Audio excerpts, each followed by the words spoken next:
पश्चिम बंगालमध्ये सध्या एक सहानुभूतीचं नवं नाटक खेळलं जात आहे आणि त्या नाटकाचे पटकथाकार आहेत अभिषेक बॅनर्जी.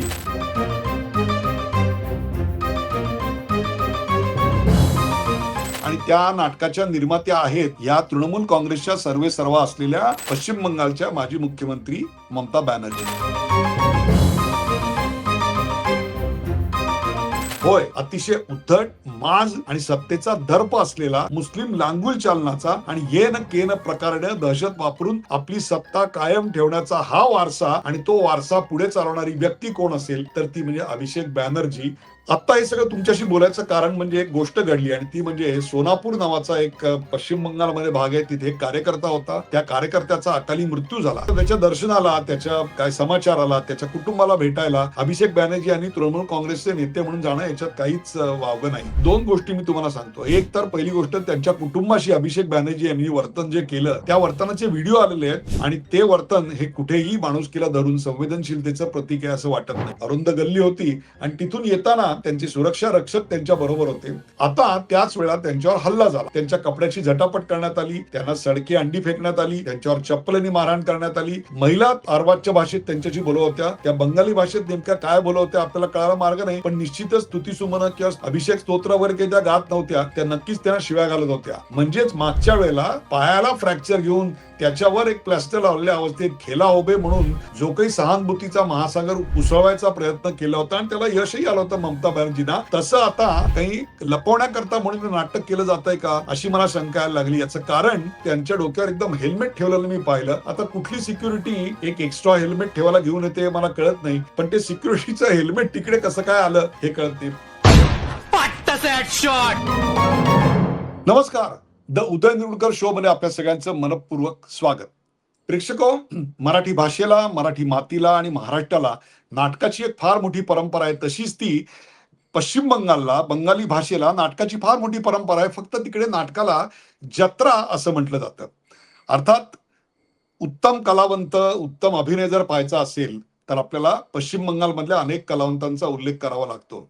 हे सगळं आठवायचं कारण पश्चिम बंगालमध्ये सध्या एक सहानुभूतीचं नवं नाटक खेळलं जात आहे आणि त्या नाटकाचे पटकथाकार आहेत अभिषेक बॅनर्जी आणि त्या नाटकाच्या निर्मात्या आहेत या तृणमूल काँग्रेसच्या सर्वेसर्वा असलेल्या पश्चिम बंगालच्या माजी मुख्यमंत्री ममता बॅनर्जी. आणि त्याचाच आज सगळा पोलखोल करण्याकरता म्हणून मी आज हा कार्यक्रम करतोय. अभिषेक बॅनर्जी आणि कॉन्ट्रोवर्सी यांचं फार जवळचं नातं आहे. खरं तर अभिषेक बॅनर्जी हे वयानं जेमतेम 40शीत सुद्धा आता पोहोचलेले नाही आहेत. फार तरुणपणी म्हणजे 26व्या-27व्या वर्षी ते आपल्याकडे खासदार झाले. खासदार होताना त्यांनी पक्षासाठी काही खस्ता काढलेल्या होत्या का तर अजिबात नाही. त्यांचं क्वालिफिकेशन एकच होतं आणि ते म्हणजे ते ममता बॅनर्जी यांचे पुतणे होते. अर्थात पुतणे आणि काका किंवा काकू यांचं नातं महाराष्ट्रात आणि भारतात काय आहे याच्याविषयी आपण एक वेगळा कार्यक्रम करूया. परंतु ज्या डाव्यांच्या सत्तेला हरवून पश्चिम बंगालमध्ये ममता बॅनर्जी सत्तेवर आल्या, तो त्याग हा आणि ती पक्ष बांधणी ही या अभिषेक बॅनर्जी यांनी केलेली नव्हती. ते आले आणि थेट राजपुत्र म्हणून सोन्या चांदीच्या ताटावर बसले. अशा प्रकारे जेव्हा तुम्ही कष्ट न करता तुम्हाला विरासत मिळते तेव्हा त्या विरासतीची मातीच झालेली आपल्याला बहुतांश वेळा दिसते. आणि ही विरासत तरी त्यांची कुठली होती, हा वारसा कुठला होता? हा वारसा जनसेवेचा, हा वारसा देशप्रेमाचा होता का तर तो अजिबात नव्हता. तो होता ॲडमन्सी आणि ॲरोगन्सीचा.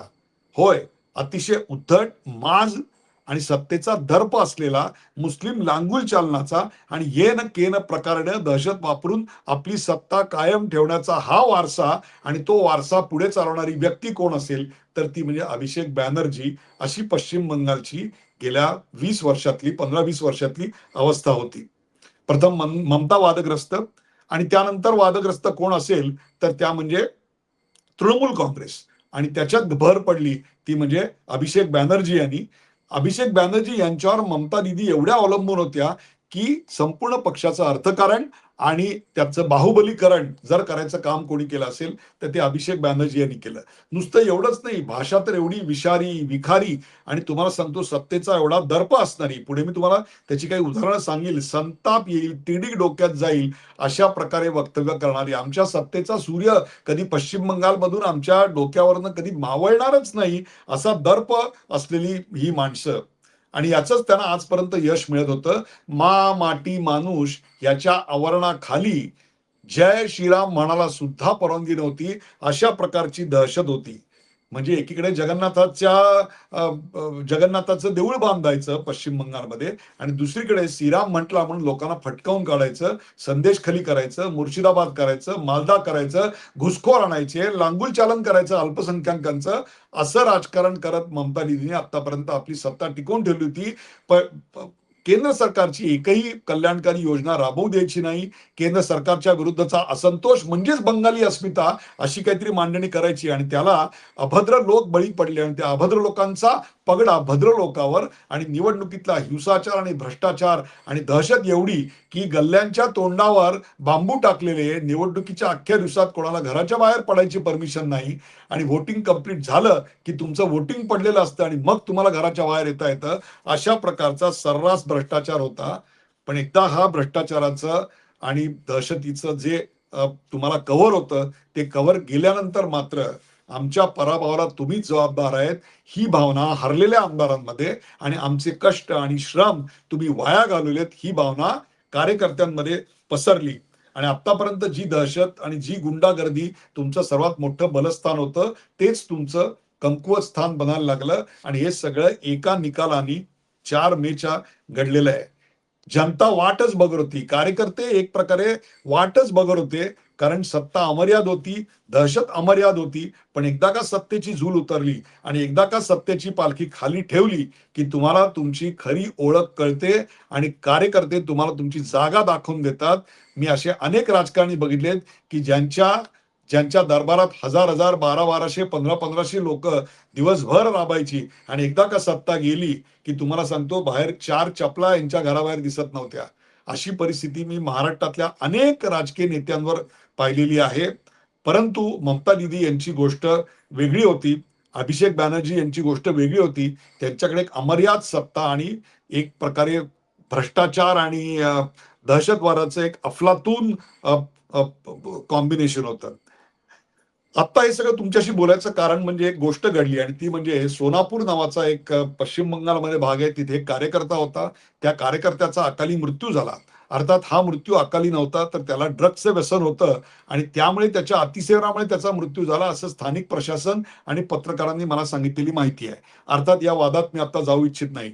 आता त्याच्या दर्शनाला, त्याच्या काय समाचाराला, त्याच्या कुटुंबाला भेटायला अभिषेक बॅनर्जी आणि तृणमूल काँग्रेसचे नेते म्हणून जाणं याच्यात काहीच वावगं नाही. परंतु तिकडे 2 गोष्टी मी तुम्हाला सांगतो. एक तर पहिली गोष्ट त्यांच्या कुटुंबाशी अभिषेक बॅनर्जी यांनी वर्तन जे केलं, त्या वर्तनाचे व्हिडिओ आलेले आहेत आणि ते वर्तन हे कुठेही माणुसकीला धरून संवेदनशीलतेचं प्रतीक आहे असं वाटत नाही. छोटं घर होतं, अरुंद गल्ली होती आणि तिथून येताना त्यांना त्यांचे सुरक्षा रक्षक त्यांच्या बरोबर होते. अर्थात त्यांना जी पोलीस सिक्युरिटी होती, ती नवीन रचनेमध्ये जेव्हा शुभेंदू अधिकारी यांचं सरकार आलं, तेव्हा त्यांनी ती काढून घेतलेली होती. आता त्याच वेळा त्यांच्यावर हल्ला झाला. हल्ला झाला, त्यांच्या कपड्याची झटापट करण्यात आली, त्यांना सडकी अंडी फेकण्यात आली, त्यांच्यावर चप्पलेने मारहाण करण्यात आली. कार्यकर्ते त्यांना मारायचा प्रयत्न करत होते. आता हे नेमके कोण होते, हे त्यावेळेला काही कळत नव्हतं. महिला अर्वाच्य भाषेत त्यांच्याशी बोलत होत्या. त्या बंगाली भाषेत नेमक्या काय बोलत होत्या आपल्याला कळायला मार्ग नाही. पण निश्चितच स्तुतिसुमनं किंवा स्तोत्र, अभिषेक स्तोत्र वगैरे काही त्या गात नव्हत्या. त्या नक्कीच त्यांना शिव्या घालत होत्या. आणि त्यानंतर त्यांच्या डोक्यावर एकदम हेल्मेट ठेवलेलं मी पाहिलं. आता कुठली सिक्युरिटी एक एक्स्ट्रा हेल्मेट ठेवायला घेऊन येते मला कळत नाही. पण ते सिक्युरिटीचं हेल्मेट तिकडे कसं काय आलं हे कळत नाही. पण नंतर एक एक उलगडा होत गेला की ज्या 5 कार्यकर्त्यांना अभिषेक बॅनर्जी यांच्यावर हल्ला केला म्हणून पकडलं गेलेलं आहे, ते 5ही कार्यकर्ते हे तृणमूल काँग्रेसचे विद्यमान आमदार लवली मैत्रा यांचे अत्यंत जवळचे कार्यकर्ते आहेत असं समोर आलं. म्हणजेच मागच्या वेळेला पायाला फ्रॅक्चर घेऊन त्याच्यावर एक प्लास्टर लावलेल्या अवस्थेत खेला उभे म्हणून जो काही सहानुभूतीचा महासागर उसळवायचा प्रयत्न केला होता आणि त्याला यशही आलं होतं ममता बॅनर्जींना.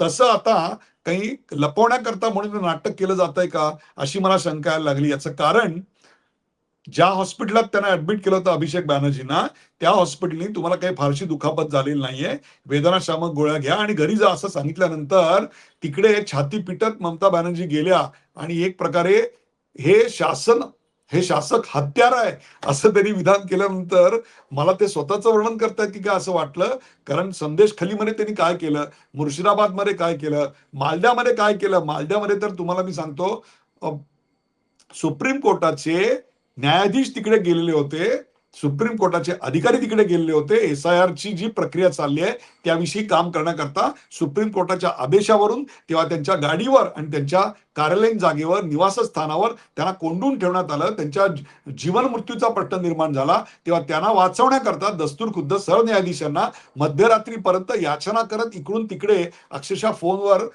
जागा राहून त्यांची भीक मागून त्यांचे जीव वाचवावे लागले होते. याच्यावरून तृणमूल काँग्रेसची दहशत किती मोठी आहे हे आपल्या लक्षात आलं असेल. पण आज इकडे घडलं काय की ममता बॅनर्जी यांनी पुन्हा रस्त्यावर येऊन आपला नेहमीचं नाटक करायला सुरुवात केली. अर्थात ममता बॅनर्जी रस्त्यावर येण्याची काही पहिली वेळ नाहीये. मुख्यमंत्री असताना आयपॅक सारख्या प्रायव्हेट संस्थेवर धाड पडल्यानंतर तिथे चीफ सेक्रेटरी आणि कमिशनर ऑफ पोलीस यांना घेऊन जाणं तिथला एक अत्यंत महत्वाचा पुरावा ज्याच्यामध्ये असू शकतो असा लॅपटॉप छातीशी देऊन पळत सुटणं, फायली घेऊन पळत सुटणं आणि पुन्हा रस्त्यावर ठाण मांडून निदर्शनं करणं हे अराजकतावादी कृत्य आतापर्यंत फक्त त्यांच्याशी स्पर्धा म्हणजे एकानेच केली होती, ती म्हणजे आम आदमी पक्षाचे अरविंद केजरीवाल यांनी दिल्लीत मुख्यमंत्री असताना जे केलं होतं तेच इकडे ममता बॅनर्जी यांनी पश्चिम बंगालमध्ये केलं. हे सगळं जनता बघत होती. संपूर्ण दहशतवाद होता म्हणून जनता गप्प होती. परंतु दहशतवाद मिटवला जाऊ शकतो असा आत्मविश्वास जेव्हा दस्तूरखुद्द गृहमंत्र्यांनी तिकडे दिला त्यावेळेला मात्र चित्र पालटलं. आणि याचा पहिला पुरावा कुठे आला असेल तर तो RG कार रुग्णालयात ज्या दुर्दैवी डॉक्टर महिलेवर बलात्कार झाला आणि तिचा खून करण्यात आला आणि त्या तिथल्या व्यवस्थेचं समर्थन करताना आम्हाला ममता बॅनर्जी आणि त्याहीपेक्षा त्याबद्दल निर्लज्ज आणि त्या मुलीच्या चारित्र्याबद्दल बोलताना जेव्हा अभिषेक बॅनर्जी दिसले तेव्हा तिथल्या डॉक्टर संघटना पुढे आल्या आणि त्यांनी याचा पहिला निषेध केला. आणि तेव्हाच जाणवलं की आता वारं वेगळं वाहत आहे आणि ते वेगळं वाहणारं वारं पुढे निवडणुकीत प्रकट व्हायला लागलं. परंतु या सगळ्याचा अंदाज येईल सत्तेचा मद असलेल्या याला अभिषेक बॅनर्जीला अंदाज येईल तर तो अभिषेक बॅनर्जी कसला. त्यांची मात्र उद्दाम अशी वक्तव्य सुरू होती आणि ती वक्तव्य काय होती, 4 मेला निकाल लागेल तेव्हा अमित शहा तुम्ही 12 वाजेपर्यंत इकडे कलकत्त्यात थांबा, 4 वाजता तुमचा खेळ खलास करू. खेळ खलास करू याचा अर्थ काय होतो, काय आधी तुमची वक्तव्य होती, तृणमूल काँग्रेसला विरोध करणाऱ्यांचे डोळे काढून टाकू, त्यांचे हातपाय तोडून टाकू, ही तुमची प्रचाराची पद्धत होती. हे सगळं जनता बघत होती तुम्हाला मी सांगतो. आणि म्हणून त्याची एक प्रतिक्रिया उमटत होती आणि ती प्रतिक्रिया सर्वात आधी आमदारांमध्ये उमटत होती आणि त्याहीपेक्षा हरलेल्या उमेदवारांमध्ये होती. आमदारांना एक कळून चुकलं होतं की आता आपल्याला कोणत्याही प्रकारचं राजकीय भविष्य नाही. त्यामुळे 80 आमदारांची जी बैठक ममता बॅनर्जी यांनी बोलावलेली होती त्याला जेमतेम 20 आमदार हजर राहणार असं कळल्यानंतर ती मीटिंग पुढे ढकलली आणि ती बातमी मारण्याकरता म्हणून हा एक बनाव रचला गेला की काय अशी शंका यायला लागलेली आहे. याचं कारण या आधीच्या झालेल्या बैठकीमध्ये कुणाल घोष, संदीपान सहा आणि ऋतुपर्त बंडोपाध्याय यांनी एक वेगळा आणि तोही त्याहीपेक्षा सुद्धा एक निषेधाचा सूर लावला. तो म्हणजे डायमंड हार्बर हा जो लोकसभा मतदारसंघ अभिषेक बॅनर्जी यांचा आहे तिथे जो एक विधानसभा मतदारसंघ आहे त्याचं नाव आहे फाल्टा. आणि फाल्टामध्ये कोण उभं होतं तर अभिषेक बॅनर्जी यांचे उजवे हात असलेले जहांगीर खान. हे जहांगीर खान आणि त्यांचं वादग्रस्त व्यक्तिमत्व ह्याच्यावर एक वेगळा कार्यक्रम करावा लागेल. परंतु त्यांनी ती एक फेमस ऍक्शन केली होती, पुष्पा झुकेगा नहीं साला. असं ऍक्शन करणारे जे जे असतात ना महाराष्ट्रातही असे आहेत, त्यांनी एक लक्षात ठेवावं की पुन्हा आपल्याला जनता ही आपल्याला झुकायला भाग पडेल अशी परिस्थिती आपल्याला आणू देऊ नका. तिथली निवडणूक धांदलीची होती म्हणून ती पुढे ढकलली गेली आणि ती जी एक प्रकारे पोटनिवडणूक नंतर 15 दिवसांनी झाली त्याचा निकाल परवा लागला. त्याच्या आधी एक भीषण घटना घडली आणि ती म्हणजे मतदानाच्या 72 तास आधी या जहांगीर खान यांनी सपशेल माघारी पत्करली. म्हणजे आतापर्यंत अमित शहा, मोदी, भाजप, सुवेंदू अधिकारी या सगळ्यांना आव्हान देणारे, दंड थोपटणारे, झुकेगा नाही साला म्हणणारे जहांगीर खान एकदम बिल्ली बनले आणि त्यांनी आपली उमेदवारी मागे घेतली. अर्थात अशी उमेदवारी मागे घेतलेल्या उमेदवारावर आपल्याकडे कारवाई करायची परंपरा आहे. मग याच्यावर कारवाई का केली नाही असा प्रश्न या कुणाल शाह, संदीपान आणि ऋतुपर्णे यांनी विचारला. त्यामुळे संतप्त झालेल्या अभिषेक बॅनर्जी यांची उत्तर देताना तारांबळ उठली.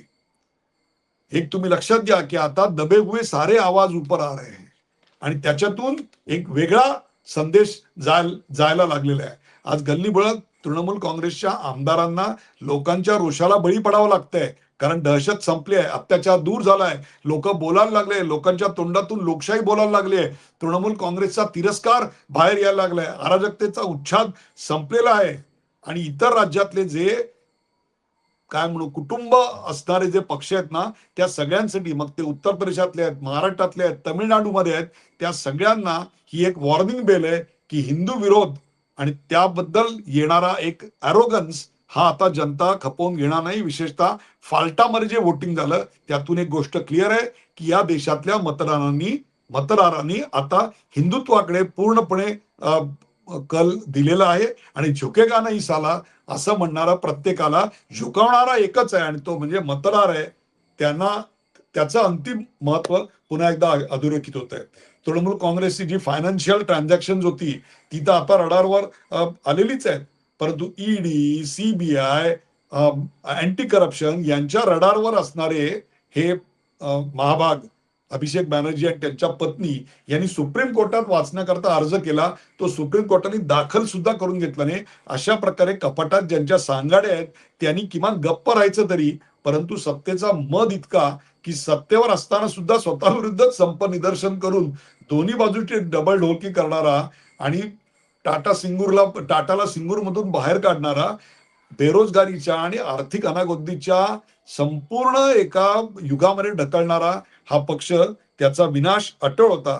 एकेकाळी ज्यांचा भ्रष्टाचार लपवण्यासाठी, ज्यांचा भ्रष्टाचार उघड करण्याकरता ममता दीदी रस्त्यावर येत होता, त्यांना स्वतःचा भ्रष्टाचार लपवण्याकरता आयपॅकच्या फाईल आणि लॅपटॉप घेऊन रस्त्यावर बसायला लागलं. हे सगळे लोक बघत होते. The writing on the wall is very clear. पश्चिम बंगालमधून 42 खासदार निवडून जातात, त्यातले 29 तृणमूलचे आहेत. मला अशी खात्री आहे की या पावसाळ्यापर्यंत किंवा फार तर हिवाळ्यापर्यंत, हिवाळ्याच्या अधिवेशनाखाली तृणमूल काँग्रेसचे बहुसंख्य खासदार हे भारतीय जनता पक्षाच्या वळचणीला आलेले असतील. प्रचाराच्या काळात नरेंद्र मोदी यांचं एक वाक्य अत्यंत महत्वाचं होतं, ते म्हणजे सबका हिसाब होगा. आज तुम्हाला जनता त्या सगळ्यांचा हिसाब करताना दिसते आहे.